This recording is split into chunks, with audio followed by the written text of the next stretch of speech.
participé à ce concours surtout pour travailler une autre matière que celle que je travaille d'habitude, surtout dans un autre domaine. Parce que je suis designer dans la cosmétique et puis sur des produits, je travaille beaucoup sur des produits acoustiques aussi. Donc c'est deux domaines très très différents, mais je trouve que l'artisanat est vraiment quelque chose de très important. Et la porcelaine est un matériau que j'affectionne tout particulièrement.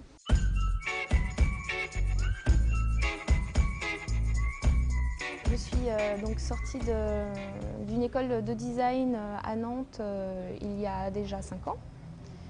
Je suis donc montée à Paris pour trouver un travail. J'ai fait un premier emploi dans une agence de design où je faisais des jouets et des produits acoustiques. Et puis j'ai rencontré des personnes très intéressantes avec qui je me suis associée pour créer notre agence, voilà, donc avec un ingénieur acousticien et une designer produit comme moi.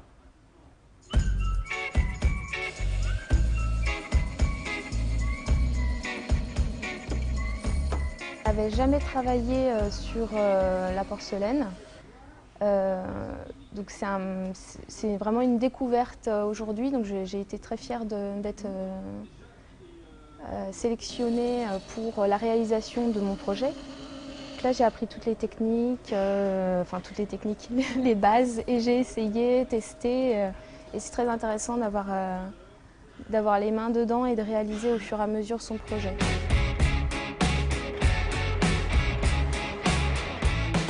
J'étais vraiment surprise d'être sélectionnée et surtout d'être associée à l'entreprise Bernardaud sur ce projet. Le sujet, c'était de créer un jeu en porcelaine pour le concours porcelaine de Limoges. Voilà. Et je suis partie sur l'idée d'un labyrinthe de petites billes, avec 3 petites billes, avec un graphisme plutôt inhabituel pour un labyrinthe, avec un message juste de liberté, voilà, et donc avec un travail de typographie. Et donc le but évidemment c'est de replacer les 3 petites billes dans les petits trous.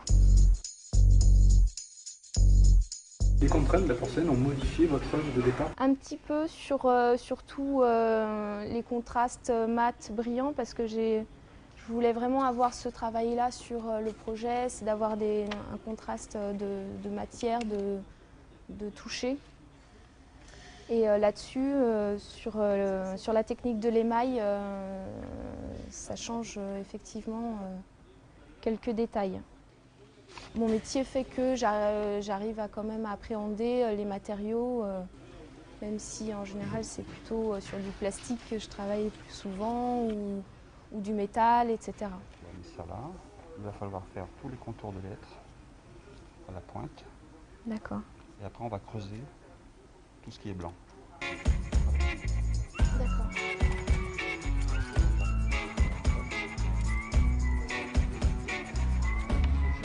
Alors Monsieur Bonneau m'aide complètement dans ce projet, dans le sens où il a déjà un savoir-faire extrêmement pointu. Donc il m'apprend surtout les bases des techniques de la porcelaine. Et donc je passe quelques jours avec lui dans les ateliers et son équipe. Et on verra au fur et à mesure comment ça se passe en fonction de comment je me débrouille aussi, etc. Mais il m'aide beaucoup, beaucoup. Elle est arrivée hier un peu surprise. C'est ça. Et puis maintenant, tout va bien. Voilà, la confiance est là et on va faire son projet.